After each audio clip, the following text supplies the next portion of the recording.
far since the inception of the age divisions. They have got a 13-minute time cap, but I don't think these guys are going to need it. Land assignments, Kyle Kasper-Bauer as your leader is in lane 10, not to be confused with Kyle Kleinschmidt, who we talked about in third place. He is in lane 9. Kasper-Bauer as your leader, square in the center of the floor. Can look left, right, up, down, and see where his competition stands. Lanes 11 through 20. And there's your two at the top of the board, chasing Kyle Kasper-Bauer. Oh, Polk, and he's just been a surprise packet. A second, and a first. And then Kleinschmidt yesterday finishing with a second at the back end of yesterday, and both propelling themselves up into contention for that podium spot. I don't know, is it something about the Kyle K name?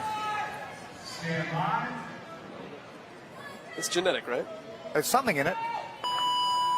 Next year I'm changing my name. That's what it is.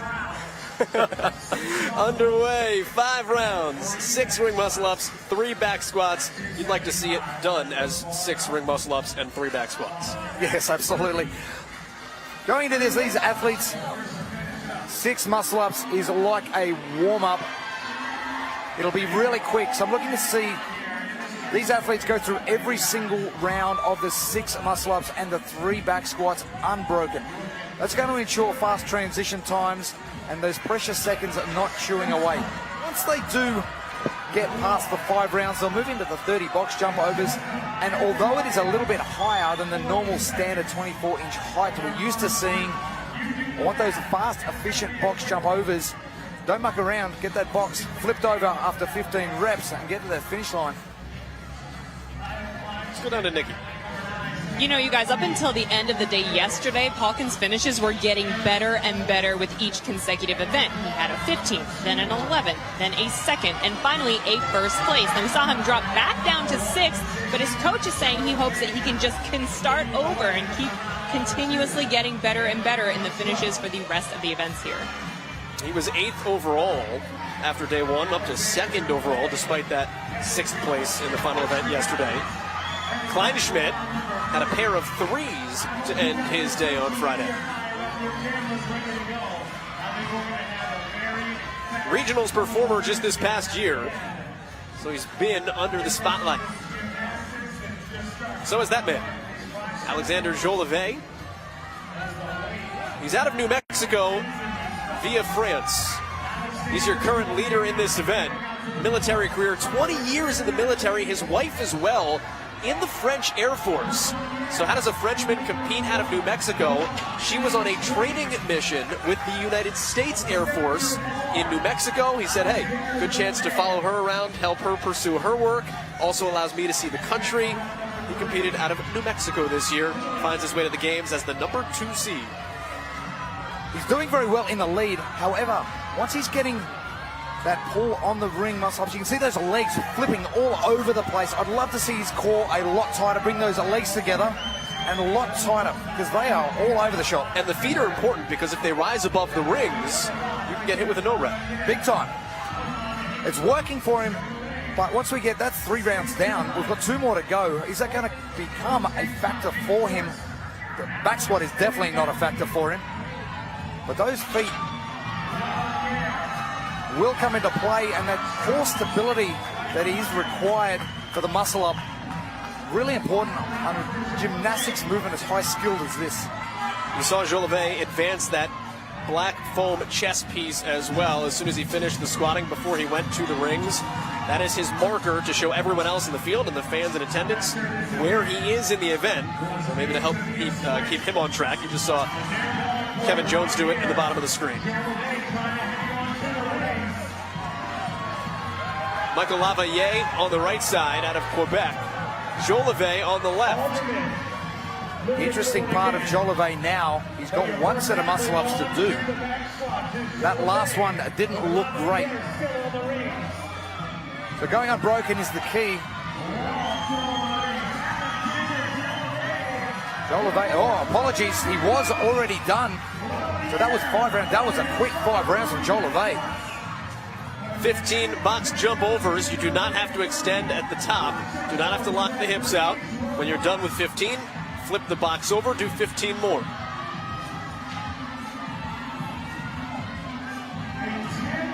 Lavalier is now on to his jumps. Lavalier, I'm really liking the rebound spring that he has. He steps over to the edge of the box. This is on the right of the screen. And once he hits the ground, he's not spending much time on the ground.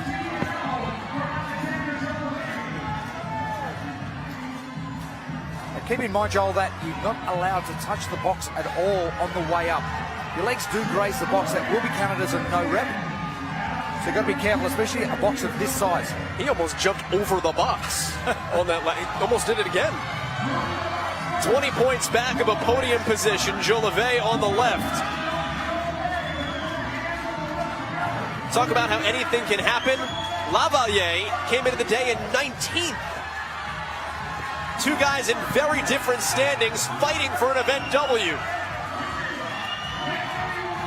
It'll be the first for either man, and it'll be Jolivet's.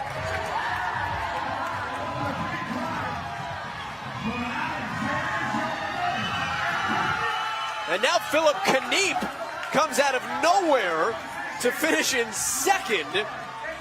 The former Nebraska Cornhusker picks up 90 big points. Cole Mashburn has finished third. Now it starts to come in fast and furious. Starling has finished. Your overall leader, Kyle Kasperbauer, gets in sixth place. Remember, he began with a 100-point lead overall. Landon Brazel has conquered the jump finish in lane 2.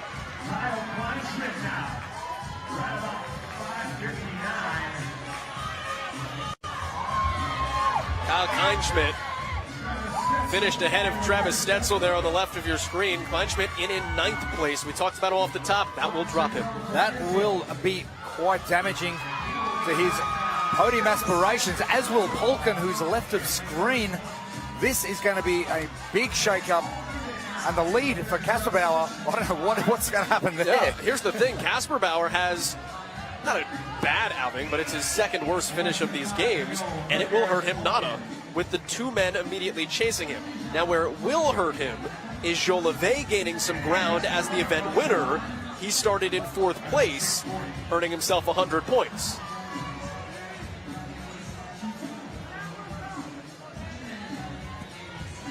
.653 into this event. The time cap is 13 minutes. That will not be a problem. Gregory Hung, all the way from Zurich, has finished event 7. I like the green grips too. A little neon action.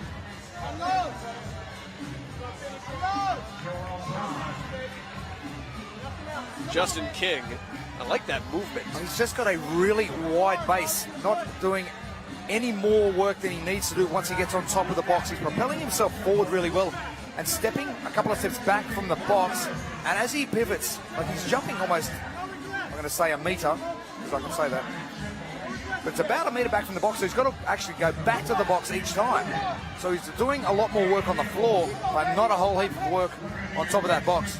Inside 5 reps to go. And he's done. We just hit 8 minutes. There's still 5 minutes with which to work if needed. Joel Brand,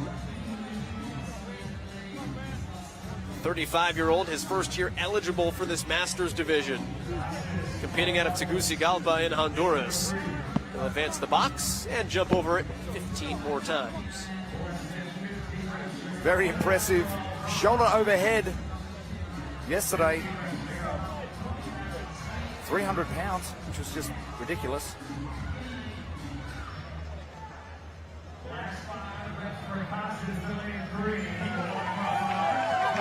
Papadopoulos, first year at the games, and is across in 15th coming into the day. Brand began this event in 12th.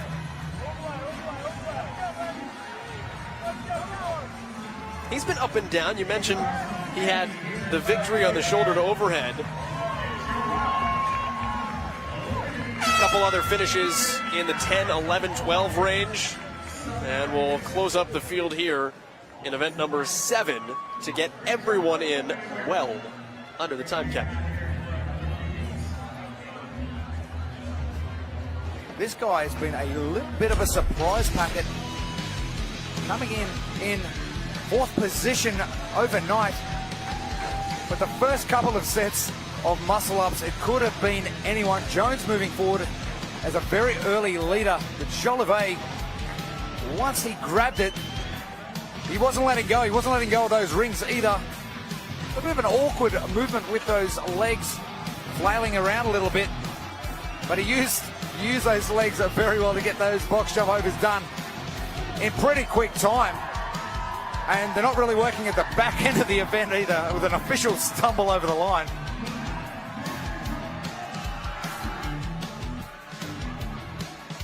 Jolivet, 4th place with an event victory, and the man he's chasing finishing 6th. So some point closure, and he's with Nikki. We were just about to ask, you had an awesome event. You having trouble? Do you speak English? Yeah, okay, great. My English is not so bad. Oh, no, it's not. It's not bad at all. I know you have a lot of experience here on the floor, on the competition floor, in pushing sleds and doing all of those things. I mean, how does that help you when it comes to this age category? It's my first time in a CrossFit game. So next year, muscle up for me is very difficult because I am big and big arm. So my coach told me, for next time you CrossFit game, little bit more, not good, very strong man, so a little bit good gym. Okay, 1 year, just running, 1 gymnastic, and today is good for me. I appreciate it. What about the swim coming up? I am teacher swim. Yeah, good. No, normally is good. So my leg is a little bit difficult, tired today. So swim for my body is good. It's not holiday, so it's good. All right, good luck. Thank you very much. Thank you. Alexander Jolivet teaches swimming. Looks like he is in prime spot for a good Saturday. And he said, listen, I know where I am. Yesterday was tough. Today is good. I'm going to crush it. And he did. But another factor to keep in mind, he said his legs were tired, and he teaches swimming. So everyone else's legs are going to be tired as well, and is that going to play a factor into the next event when they have to use their legs to propel themselves through the water? We'll have to wait and see. Then he brought his pool noodles with him. Yeah, and his floaties. You guys have floaties over here? We do. Okay, cool. Philip Kniep sneaking into 2nd. I just got to check this stuff. And Kyle Kasperbauer coming into 6th. Now Kleinschmidt, that's going to damage his. Polkin not finishing in the top 10 either. The jumble up on the leaderboard continuing, but it is going to be Kasperbauer still with that lead, but it is diminishing, but not by enough. Done for the men, 35-39 on event 7. They're going to swim coming up soon. But we're going to take you 40 to 44-year-old Masters action. It's next.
Age group pavilion action here at the Alliant Energy Center. It's event number 7, the jump finish in the Masters bracket, men 40 to 44.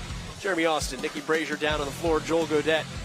Glad you chose to spend some of your Saturday here with us in Madison, Wisconsin, the 2018 Reebok CrossFit Games. In this division, dominated by Neil Maddox. Sean Ramirez, that's usually something you would say about him in years past. 4 consecutive championships in this bracket, but he's never competed head-to-head with Neil Maddox, and Neil Maddox is not a man. He is an immortal. He is. Ramirez not used to being on top of the leaderboard and finishing at the top. He's used to clawing his way back at the back end of normally the Sunday, but he's got work to do on the Saturday. But that is a big point deficit to make up. 116 points. Is it out of reach? Not sure, but we're going to have a good showing here. All right, jump finish. It includes muscle-ups, back squats, and jumping. Yeah, 5 rounds, 6 muscle-ups, 3 back squats. That weight is going to be at 275 pounds. After they've done 5 rounds of that, they'll move forward and they will be jumping over the 30-inch road box. They will flip it after 15 reps.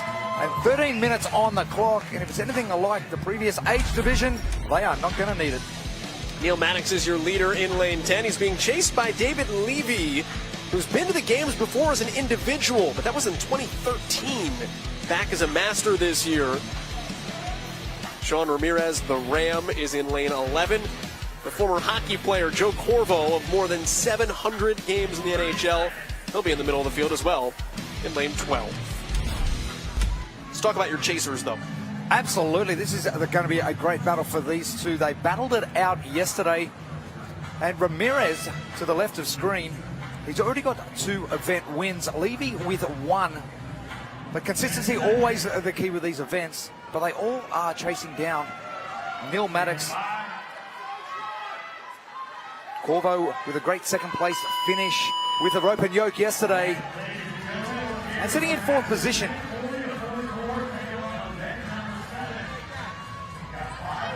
A 13-minute time cap. It has not been an issue as of yet for most of these athletes.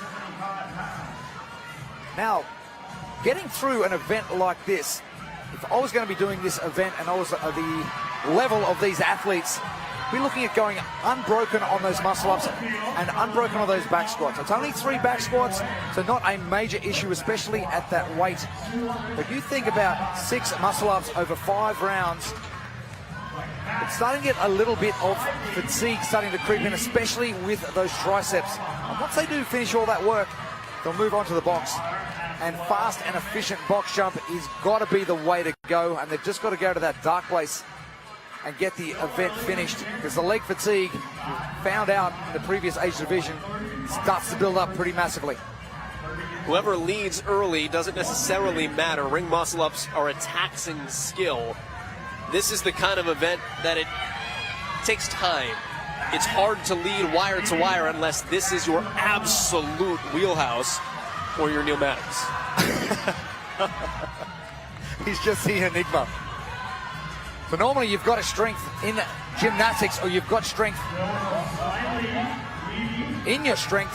So back squatting and muscle ups, you're not going to get any polar opposites, anything more than that. And athletes also, they've got to be careful as they come back underneath that back squat bar that they don't knock themselves out. Maddox to the left in the bottom right portion of the screen, and Ramirez to the right. Great battle going on there, 1 and 2. Levy to the left in the center of screen in 3rd. And to be honest, out of the 3 of them, Maddox is looking the goods. You've got 2 guys basically just trying to keep pace with Maddox, and Maddox is walking. Let's go down to Nikki. You know, Neil Maddox said that he has never felt as good as he does today going into day 3 of a competition, which really speaks volumes considering how many times we've seen him on the competition floor as a master, as an individual. He told me that he changed up his training this year. He included some new things he had never done before. He wouldn't quite tell me what. Doesn't want to give away his competitive edge, but I have to wonder, after so many years and experience in competition, what has he not trained before? Jeremy? I'm just thinking back over the last couple of years at the games, and Dave Castro's thrown a whole lot of different stuff at him. So I'm not sure exactly what that is, but if he's been practicing muscle-ups, he's done a damn good job of it, because that position at the top of the catch was absolutely exceptional. I don't know, Mad Libs, like that's all I'm coming up with right now. Former professional football player, too. I mean, he played in the Arena League. Safety in a corner. Imagine getting hit by that guy coming over the middle. David Johnston right there, entered as the 12th seed. He was 39th out of the Open. Still gives him chills thinking about the movements he made just to get here. And he wasn't sure he was going to make that jump. His wife, though, booked the hotel in February. Supreme confidence, said, "You got this." Here he is in lane 8, toward the middle of the field, which means, or toward literally the field in front of you, which means he is up the leaderboard. He's shown well competing with that man, Neil Maddox. I mentioned earlier about the keys to success in this event, and unbroken muscle-ups, unbroken back squats. Neil Maddox has done exactly that, and he has spent no time in the transitions either. This weight from Maddox, this is like a warm-up weight for him. He doesn't even look out of breath. He's just done 30 muscle-ups, and he's done 15 back squats. He doesn't look out of breath because he's not. Oh, okay, that's it. Yeah, brother.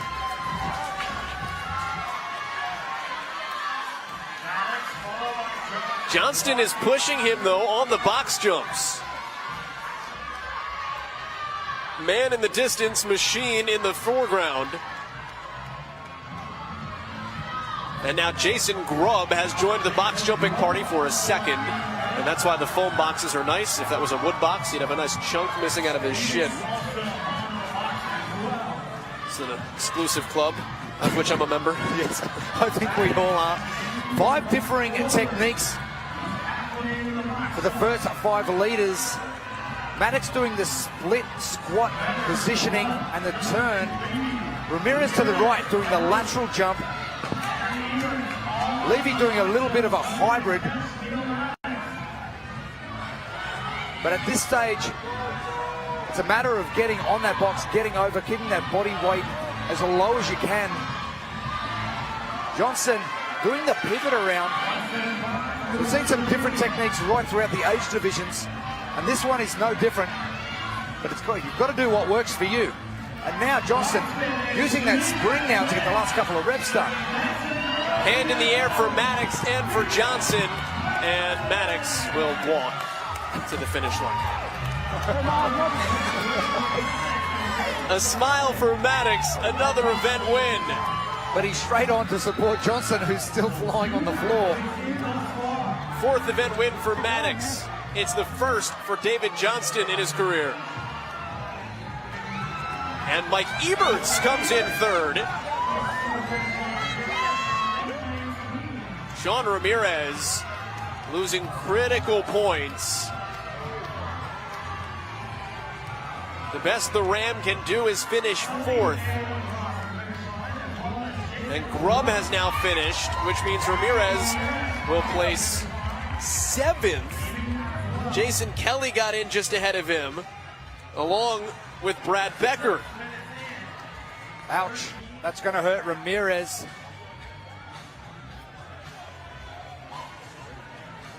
6.5 minutes gone by. 13-minute time cap here. Levy's down 1 place after Ramirez. So those top 2 spots. And that's where we talked about this is one of those events where if you lead early, it doesn't matter.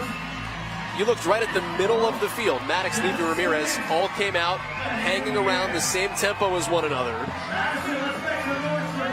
It's a hard event to keep your pace.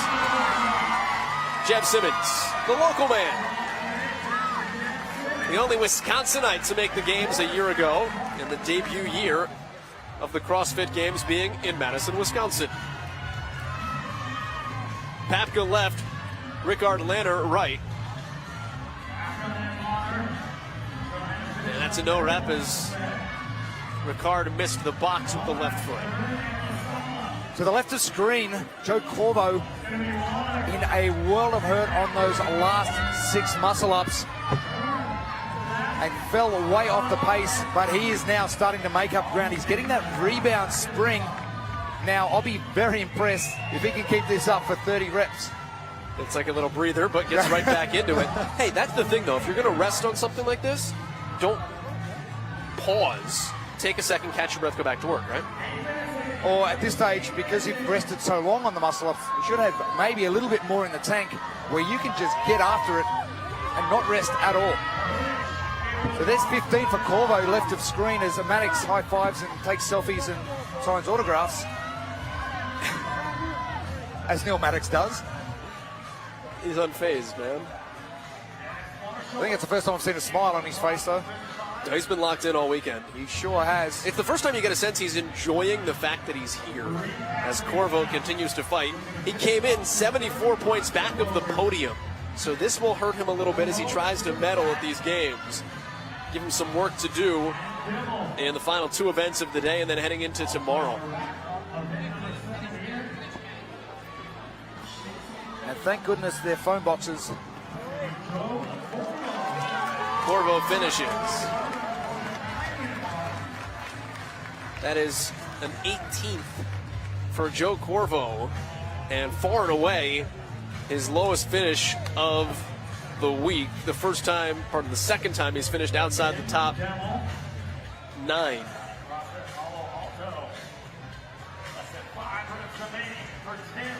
Swiss stack on the top, Dimmel there. Having trouble with the box, got no rep, but back into his work here with under 5 reps remaining. And no reps remaining. Tim Dimmel is done. Swiss stack as well, all 20 home in 9 minutes and 30 seconds.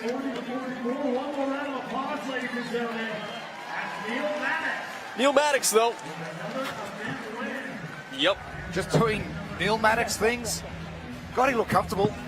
Not out of breath at all.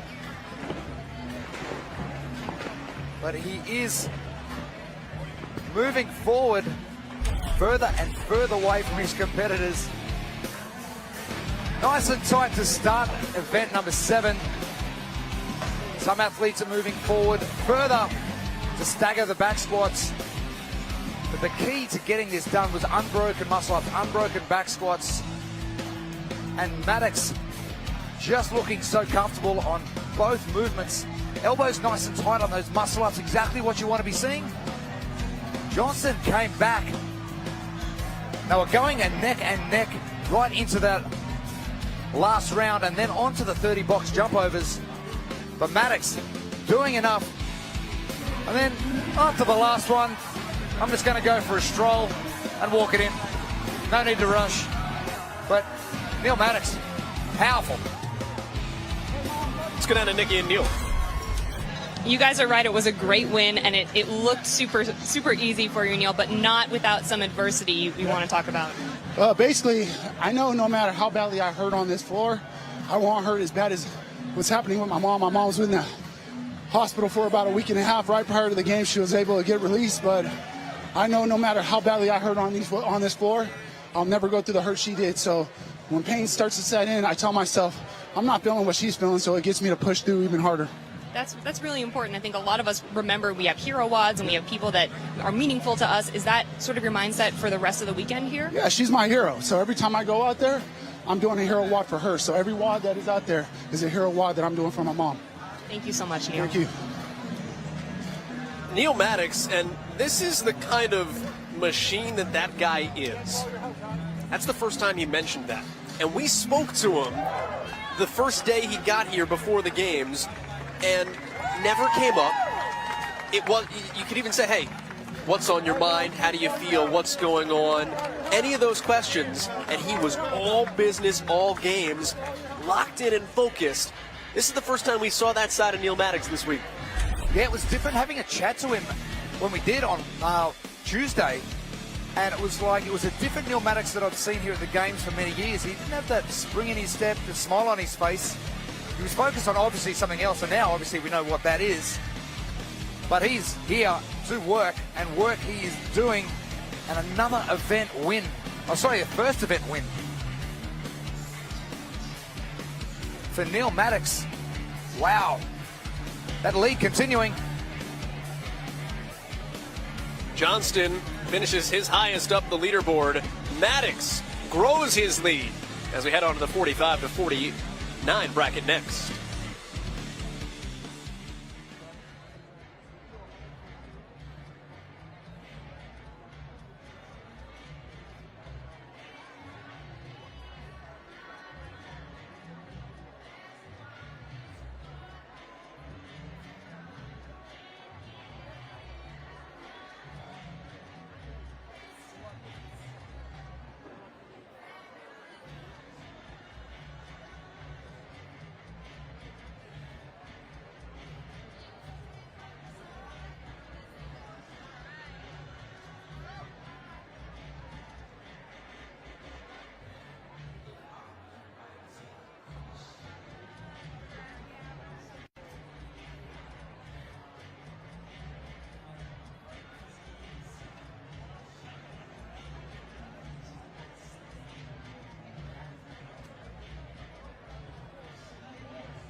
Welcome inside the age group pavilion here at the Alliant Energy Center. It's the Reebok CrossFit Games 2018 men's 45 to 49 Masters Division.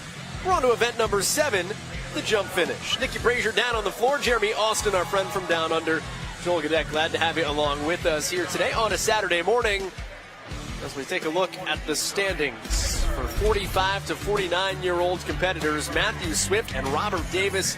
Jeremy, this is the closest matchup that we have in this pavilion right now. Oh, and it's going to be a great battle.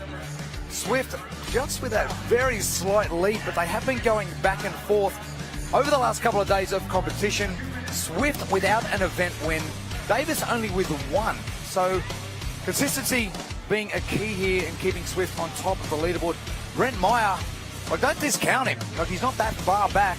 And an event win at any stage is going to propel you forward, give you those extra 100 points. 5 rounds of pain. What do we got? Yeah, this is test number 7. 5 rounds of 6 muscle-ups, 3 back squats. So those back squats are going to be at 275 pounds. And then they'll get into 30 box jump overs, the 30-inch soft foam road box. They will flip it every 15 reps and make their way to the finish mat. And they've got 13 minutes to do it. And most of these people haven't needed it. In lane 10, Artur Komorowski chasing Robert Davis and Matt Swift. Now you would say to yourself, usually the leader is in lane 10, right? Well, this division has shrunk a little bit over time here at the games. We are down to just 16 competitors with a couple of withdrawals. James Grundler absent. He is the latest one after coming up injured yesterday. So best wishes to James. Absolutely. And all right, let's talk about Swift and Davis, 2 guys fighting at the top. And both the same sort of stature. They're both sort of like repping the same blue shirt as well. Same salt and pepper too. Yeah, I got a little bit of that going too. It's all right. But Swift having the year off last year and then coming back to 2015 champ, beating off James's brother Bill in that competition. But Robbie looking to go back for a double.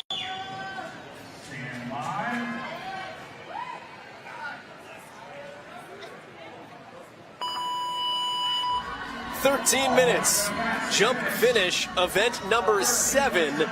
Ring muscle ups, back squats, box jumps. You want it unbroken." Oh, please. We've seen Neil Maddox in the previous age division go unbroken, and it proved to be a very good strategy coming in. So unbroken, it's only 6 muscle ups, which isn't a great deal of work for these gentlemen. And then the 3 back squats, and the weight not that heavy either. So 275 pounds. You need to get those all unbroken. And once you do make your way through the 30 box jump overs, they need to be done fast and efficiently. You're getting a little bit of leg burn, especially after the dumbbell squats yesterday. But it's only about a minute of work once you do get there. Strategy really important with the transitions. You don't want to get up too soon. Now Davis not even going through the transition point of the muscle up. So normally you catch at the bottom and have your biceps touching the top of the rings, as Davis is doing right now. But Davis's first 3 reps not even going through that transition, but Swift with a faster cycle rate on those. And to go, great battle for this one. They are neck and neck. Robbie Davis with 1 event win. Jeremy, you alluded to earlier, it was event 3 in this pavilion. It was the snatch event. He was in 2nd place after day 1, in 2nd place after day 2. Chasing Matt Swift, who has gone 2nd, 3rd, 8th, 9th, and 5th. But the consistency has been there as Meyer has tried to close the gap in 3rd place coming into the day. What you would expect here in the early going, our top 3 fighting toward the top half of the jump finish event. So the 3 boys in blue, Davis, Swift, and Meyer. Now, if we think about stature, Davis and Swift are almost about the same size and shape. Meyer, he's a big unit. He's over 6 feet tall, so you're moving your body through time and space on top of the rings. So the distance to travel is a lot more. Think about a squat. He's going to be squatting a lot deeper. Now, once it comes to the box later on in the event, Meyer's going to have a benefit of being taller and that box jump a little bit easier. Meyer false gripping those rings, wrapping his wrist over top there, and will tighten up that weight belt before hitting the 275-pound back squat.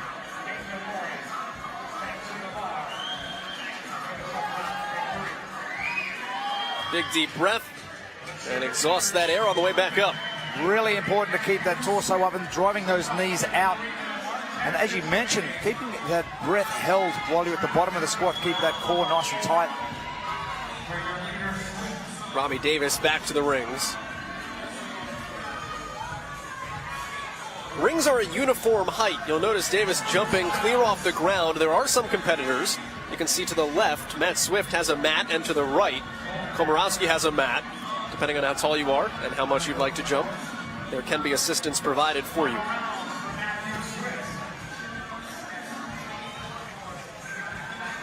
And you see Meyer on the left going in and getting some assistance through the event as it's going on. Now he's got to be careful, Brent Meyer, to the left of screen, that his feet do not hit the mat on the way up. If he does that, he's going to stop his momentum moving up. So he's actually bending his knees and his hips a little bit more than I'd like to see. So why get the mat at this point? It helps you obviously get to the rings, but it makes it harder once you're on them. Because the start of the movement, you're a full extension at the bottom of the ring. So I'm not exactly sure what's happening with Brent Meyer in that riser, because really he's tall enough to reach him on his own. Swift on his last round now and powering ahead of Robbie Davis. He'll shed the weight belt and move on to 15 box jumps. He will then advance the box, jump 15 more times. And Matt Swift might be staring down the barrel of his first event win. Now you notice he just took his shirt off.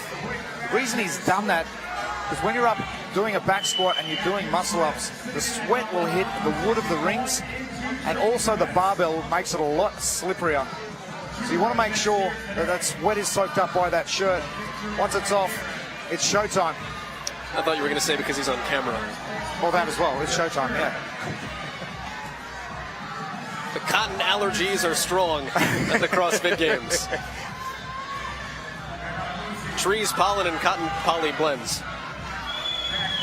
And Robbie Davis here taking that time. Where the ring muscle ups can hurt you is sometimes those breaks have to be longer. And if you fail, it hurts you even more. You need to take a longer break. There's some strategy into how you break those up. Robbie having to break them up because he was starting to struggle on round 2 and 3 at the back end. Now, the important thing for Robbie is he needs to minimize the damage that Matt Swift's going to do at the top of the leaderboard. Ruano is already on the box jump overs. So is Ryan Taylor now. David Jones as well. And Clint Paddock. So everyone's starting to get to the boxes here, although Swift is the only one on his final set of 15. And the benefit of that, he can look left and right and see what he's got to do and how hard he needs to push to get over there first. But he's got a little bit of time. I reckon he's got about 30 seconds back to second place, whoever that may be. But Robbie, the one with it all to do to try and catch Matt Swift. Matt Swift, 4 career CrossFit Games event wins, and his first of 2018.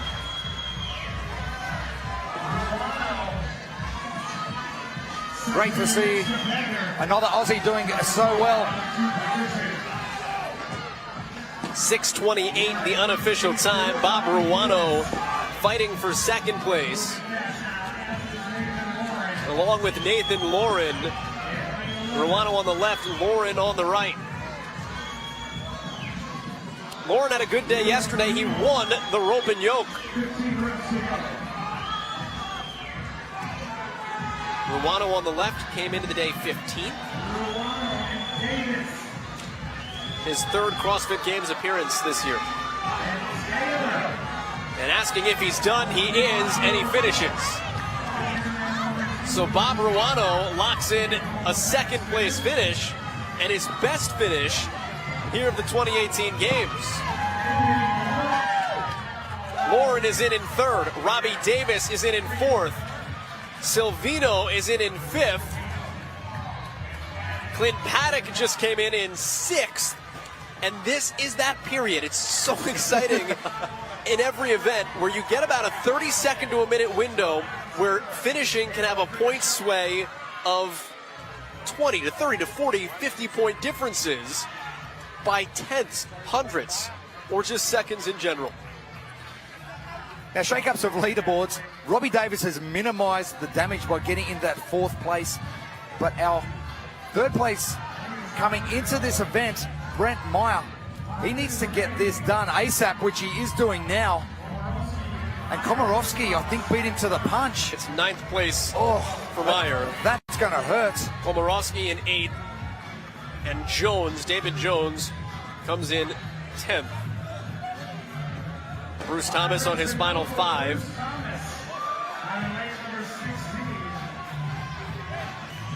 th place coming into the day, also competing out of lane 16.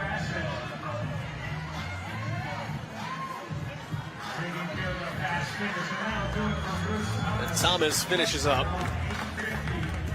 Calls himself the Mighty Mouse. You see his fan section with the Mighty Mouse t-shirts on. And Jason Miller, his coach behind him, it looks like. Now, Miller's having a little bit of trouble with that transition period at the top. Once he pulls himself on top of the rings, watch those elbows. You want those elbows to get in as tight to your body as you can. And you see there's big gap between his lockout and his body. So there's a lot more fatigue on those triceps as you do turn over. How much of that is just the size of his body, how broad-shouldered he is, and how thick his arms are that it's tough to move in tight spaces? Oh, massively. And you'll notice how easy the back squat was. His strength is Yes. strength. Yes, his strength is strength, correct. Schneider as well, having a little bit of trouble getting those muscle-ups done.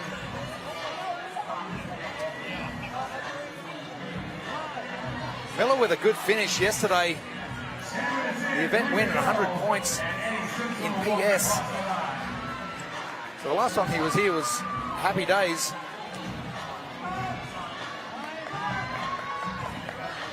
Time gap is 13 minutes. About 3 minutes left to go.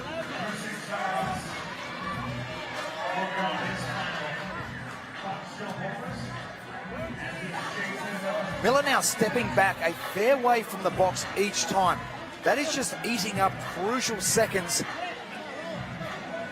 So he'll flip the box now. He's done 15. He's got 15 left. That's Chris Exaros on the right, Miller on the left. And if you notice how close Exaros is when he drops down off the box compared to Miller, Exaros just straight down. Now, what you'll probably find, because of that time that Miller is using to go back and forth, Exaros might even finish ahead of him. 2 minutes left for these guys to work on their final 15. And Miller bracing those legs with those hands every time because they must be pretty fatigued. And that is allowed. There was a question that was asked at the athlete briefing yesterday.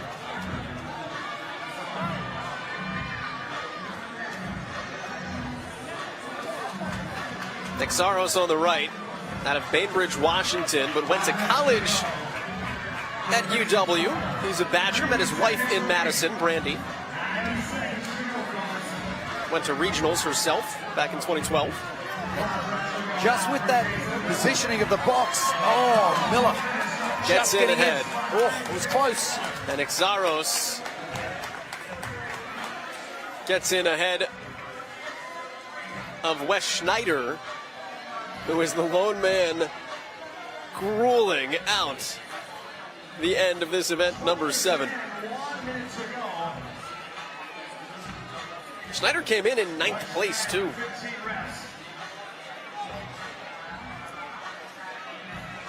He was the last man in, 21st out of the online qualifier. We've talked about a couple of people like that have been the last person in and shown really well here in Madison. Schneider is one of them. Crowd starting to get a little bit vocal now. Yeah, nobody wants to be in this spot, but it is kind of cool to hear the roar as people try to push you to the finish line. It doesn't matter where you finish. Everyone knows you are giving your absolute best effort, and they appreciate it. Silvino doesn't even speak English, and he's over there encouraging Schneider. 8 seconds left in the cap. Schneider finishes off the jump finish. Oh, their legs must be absolutely destroyed by now. Event number 7, great test of gymnastic skills, strength, a little bit of monostructural as well, but a great battle early on with Swift and Davis going neck and neck the whole way. Once we got back into the 3rd, 4th round of the muscle-ups though, it was Robbie to drop off with that extra fatigue on the rings, and Swift getting through all the work unbroken, and then started the lonely trek out in front on his own, getting there. The first 15 reps not an issue, and then bringing it home strong. And the Neil Maddock-esque stroll across the finish line. Matt Swift, well done, Aussie, Aussie, Aussie. Oi, oi, oi. Swift is with Nikki. Yeah, that's absolutely right. It didn't even look like it was all that difficult for you. When you were the first person out onto the box, I saw you look left and right and noticed that no one else was out there. Did that change how you approached those box jump overs?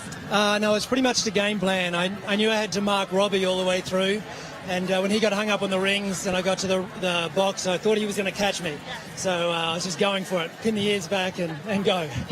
It's a tough race between the two of you. The point spread is not that huge. So looking ahead into the upcoming events, what do you need to do to stay ahead? Well, I needed to get that win because he's a good swimmer. So I need that buffer. And then this afternoon, I think we'll be evenly matched. So it'll come down to who wants to hurt the most. And then we'll see what tomorrow is. Good luck. Thank you. Thank you very much. Well, what hurts the most is being so close. And Matt Swift is ready to feel the pain after the swim coming up this afternoon with Robbie Davis.